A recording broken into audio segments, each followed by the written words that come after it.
Hello, thank you for joining me again. This is a story called Peter Rabbit's Christmas is Coming. It's told in 25 chapters, being 25 days of Christmas. I will see how many chapters I can read to you for each video. So here we go. Peter Rabbit and his cousin Benjamin Bunny were walking through the wood together. "It's the 1st of December, cried Benjamin. "I can't wait for Christmas," said Peter. "I want a bouncy ball for Christmas," his cousin said. "I want to bounce it on the ground and against the trees, and I want to throw it up in the air and catch it. Yes, a bouncy ball would be a splendid present. What do you want, Peter?" Said Peter. "I want roasted chestnuts and potatoes and parsnips and carrots and mince pies and cake and..." Benjamin laughed. "You'll have that anyway. We all will. The food is the next best thing about Christmas. After the presents, of course." Peter shook his head. "The food is the best thing, definitely." The two cousins made their way through the wood, continuing to argue. They were going to visit Mr. McGregor's garden to see what they could find. When they got to the garden gate, they stopped talking and squeezed under it. "Can you see the cat?" whispered Benjamin. "No, nor Mr. McGregor. It's safe. Come on," said Peter. In front of them was a row of turnips. "The problem with turnips is that they're very heavy," said Peter thoughtfully. "The problem with turnips is the digging," Benjamin replied. Peter looked round and saw Mr. McGregor's spade leaning against the tool shed, but it was too big for a small rabbit to use. They would have to use their paws. Luckily, rabbits are good at digging. "Come on, Benjamin," said Peter. "Imagine the soup my mother could make with a turnip. Let's dig one out." Benjamin looked around fearfully, but not seeing any reason to say no to Peter, he started digging. The sky was clear, but there was a chill in the air. Soon, however, these two rabbits did not feel it.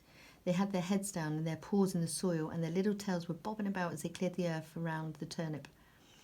"Now pull," said Peter. Benjamin nodded, unable to speak because he was panting. Neither of them noticed the cat on the fence. Peter took hold of the turnip leaves and Benjamin took hold of Peter. "Ready, Peter?" said. "Heave!" They heaved. The turnip didn't move. They heaved again. Still the turnip didn't move. The cat slowly and quietly approached the bunnies from behind. "One last time," cried Peter. "We're nearly there. I can feel it." Benjamin had his doubts, but he didn't say anything. He gripped Peter even more tightly and pulled with all his might. And then two things happened at once. The cat sprang at the rabbits and the turnip shot in the air. It flew over Peter and Benjamin and hit the cat in the face. There was a loud screech. There was two very startled bunnies, and there was a large turnip on the ground behind them. "Oh," said Peter faintly. The cat shook her head in a dazed sort of fashion and slunk away through the row of turnips. Peter and Benjamin looked at each other. They fought off the cat and they had a turnip. Today was a good day. Now, how are they going to get their turnip home? Day 2, the 2nd of December. It was the 2nd of December. Peter and his sisters decided it was time for a tree, so they talked to their mother. "All right, but just a little one," Mrs. Rabbit said, stirring a turnip soup they were going to have that evening. "Thank you, Mother," said Flopsy. "We'll choose the perfect tree, but where will we find it?" asked Cottontail. "Oh, we'll find it," Peter said confidently, although he wasn't quite sure where. "Off you go then," said the mother, "and be careful." The rabbits stuck their noses out of the burrow. The air smelled crisp. It was exactly the right kind of weather for finding a Christmas tree. "Let's look down by the pond," suggested Mopsy, but all they found was holly bushes. "Can we use holly instead?" asked Cottontail. "No," said Peter, "it would be the same." And they continued through the wood. Before long, they spotted a sign that read, "Christmas trees here." Peter was delighted. "What did I tell you?" he cried. He hurried in the direction the arrow pointed. His sisters followed him, but they soon bumped into his back because he suddenly stopped. Peter had seen a smartly dressed gentleman next to some saplings. "A gentleman with a red bushy tail. Mr. Todd," gasped Peter. "Good morning," said the fox, stroking his whiskers. He bowed to the frightened rabbits. "Please come and choose a tree." The rabbits stood quite still. "Oh, come. It's perfectly safe," Mr. Todd said. "It's nearly Christmas after all. I'm merely spreading goodwill among my fellow creatures by directing them to a tree that they can decorate." Then he stepped back so that he was almost in the bush behind him. "Look, I promise. I'll stay here while you examine the trees." "What shall we do?" whispered Cottontail. "Run home," said Flopsy and Mopsy together. "But we need a tree," said Peter. He watched Mr. Todd closely and saw that the fox was looking everywhere but at the rabbits. "I say, we choose one, grab it and run," said Peter. "But how will we cut it down?" asked Cottontail. "I'll cut it down for you, dear girl," called out Mr. Todd. "He's listening," hissed Flopsy.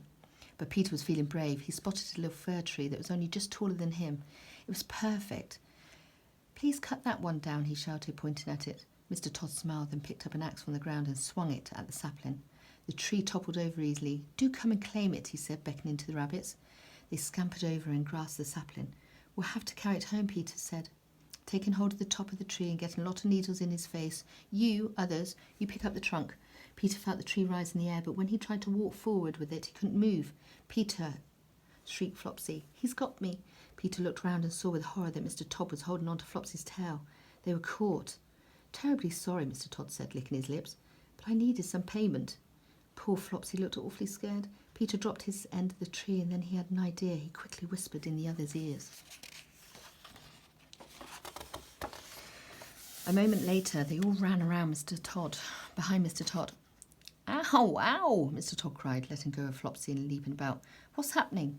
What was happening was that Peter, Mopsy and Cottontail were jabbing him in the legs with sharp pine needles. The sly fox hadn't been expecting that. Quick, run, yelled Peter, and the rabbits bounded back home as fast as they could. They didn't have their tree, but now they knew where one was. So later on that evening, Peter, Mopsy and Cottontail went out again. They crept back to the bushes and brought the tree home. Flopsy hadn't dared go with them, but she needn't have worried. Mr. Todd had left long ago. He didn't want to be prickled again. Day 3, 3rd of December. Mrs. Rabbit was very pleased with the tree. It fitted perfectly in a corner of the burrow. Unfortunately, however, when they carried it home, Peter had been so busy looking back at his sisters and telling them how to hold it that he tripped over a root and hurt his ankle. Now he was sitting with his leg up on a stool. One of Mrs. Rabbit's handkerchiefs wrapped around his paw. Please bring me some ribbon, he begged Mopsy. I want to do it too. His sisters were busy making decorations for the tree.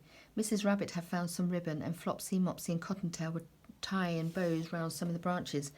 So far, everything was clustered on the lower branches where they could reach. Peter could see some empty space further up that he could fill. No, Peter, you must stay sitting down, fussed his mother. Don't stand on that leg. But it feels fine now, Mother, Peter said. He stood up and wobbled and sat down again. Mopsy felt sorry for him and brought him over some jaunty tartan ribbon. Last year, their cousin Finlay McBurney had sent them a present all the way from Scotland, wrapped with the tartan ribbon. Peter began tying it into a bow, but it wouldn't behave. Sometimes the loops were too big, sometimes they were too small, and even when they were perfect, they would suddenly unravel for no reason.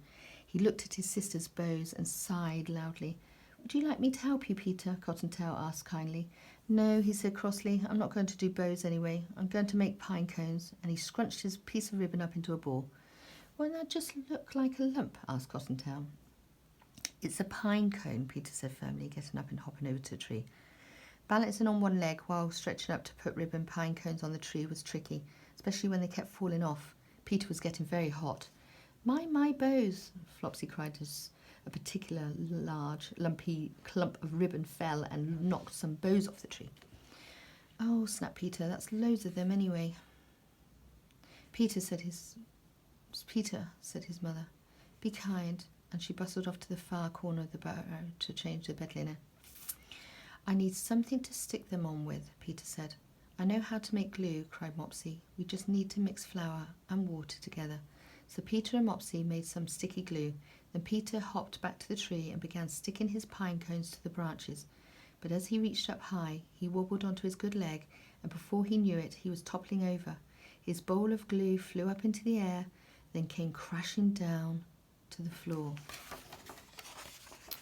Crash, splash! Peter in the tree was covered in sticky glue. Are you all right? Cried their mother, rushing back. It looked like Peter was covered in white blossom. His sister's eyes were large with shock. Oh, Peter, you must be careful, Mrs. Rabbit said, getting out her handkerchief and dabbing at the glue to try to get it out of his fur. Yes, Mother, he muttered. He didn't dare say that the glue had been Mopsy's idea. Besides, he felt very foolish. Come and sit down again, his mother said firmly. Later on, after he had taken a bath and all the glue was finally out of his fur, Peter looked at the tree. It was actually very pretty now. All the white spots of glue on the branches shone in the light, and with the tartan bows and the star on the top, it looked very festive indeed. Peter couldn't wait to see it with some presents underneath.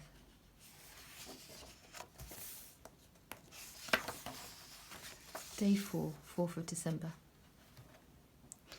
Benjamin and Peter were going to Ginger and Pickle's shop. Mrs. Rabbit needed some ingredients for her mince pies. You are not to eat any of it on the way home, she told Peter, who sadly agreed he wouldn't. Flopsy remembered that there was a postbox near the shop. Perhaps you could post our letters to Father Christmas, Peter, she asked. Peter had written a short letter asking for his favourite foods. His sisters had not let him see theirs, but they'd asked their mother how to spell reindeer. Here's a list of what I need, said Mrs. Rabbit. Peter and Benjamin put the letters and the shopping list into their jacket pockets, and scampered through the wood to the shop. First, they stopped at the postbox and posted all the letters. Peter hoped Father Christmas would be able to read his writing. Then they went into Ginger and Pickle's shop. Piglin Bland was eyeing up the peppermint candy canes. "Hello, Peter," he said. "Are you buying candy canes too?" "No," said Peter. "They aren't on Mother's list."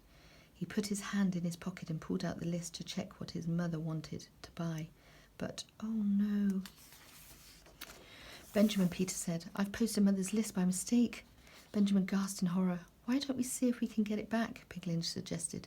"The post won't have been collected yet." "Good idea," said Peter. All three hurried out of the shop and stopped by the postbox. First, Peter pushed the remaining letter for Father Christmas into the slot. Next, he put his paw through the slot. He reached into the postbox as far as he could. This was hard because the slot was rather narrow. "Peter," said Benjamin, shocked. "You're not supposed to do that." "I think I can feel something," said Peter, waggling his paw around. His entire arm was now in the postbox. "Is it the list?" said Piglin. "I don't know," Peter replied. "Just send some mice. My golly gumdrops, I am so sorry. Just then, some mice who had been in the shop walked past with their parcels. Peter pretended that he was simply leaning against the postbox. "Ow," he said when they were out of earshot. "I think my arm's stuck." "Have you got the list, though?" asked Benjamin. "No," Peter confessed. "I can't reach down far enough." "Oh, help." Piglin and Benjamin looked at each other, and without saying anything, they both took hold of Peter and tugged. Peter squealed. "It hurts," he said rather unnecessarily. But after yet more pulling and tugging, it was clear that Peter's arm was well and truly stuck. "I'll go and ask for help," said Piglin. He dashed back into the shop after what seemed like ages. He came trotting back towards them again, holding a small bottle. "I've got some oil," he panted. "It should make you very slippy." Piglin carefully poured some oil on Peter's sleeve where it was wedged in the slot. "Ow," said Peter again, rather melodramatically. "Now try to pull your arm out," advised Piglin slowly. It took a few goes, but bit by bit Peter's sore, oily arm slid out of the postbox. Eventually he was free. "Thank you, Piglin," Peter said, holding his arm carefully. "You're welcome," said Piglin. "Let's return this oil to Pickles now." The three of them went back to the shop, Peter trying not to drip oil everywhere. Luckily, Ginger knew the recipe for mince pies and was able to weigh out the currants and raisins that Mrs. Rabbit needed. As soon as Peter got home, his mother noticed his arm was sore, so she gave him a bath and gently wrapped another handkerchief bandage around it. Peter was so sure that he would never try to reach into a postbox again. I am so sorry for those mistakes. Yes, even adults make mistakes, reading too. But then it's a learning curve. We will learn and we will grow with these books. Thank you so much for joining me, and I do hope you join me again with less mistakes.